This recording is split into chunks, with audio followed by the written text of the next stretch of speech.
तर मित्रांनो गहू कापायला मशीन आलेला आहे. गहू कापीत आहे मशीन. ते कसं गहू काढतंय ते मी दाखवतो आज.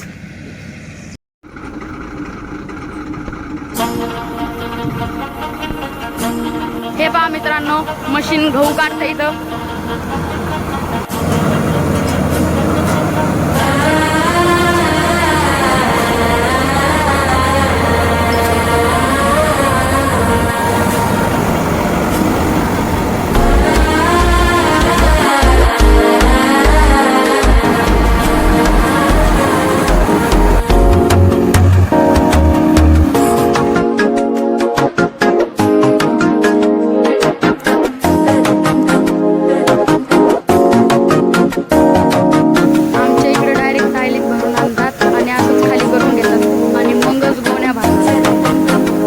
आजचा हा व्हिडिओ तुम्हाला कसा वाटला ते कमेंटमध्ये नक्की सांगा आणि चॅनलवरती नवीन असाल तर चॅनलला सबस्क्राईब करा.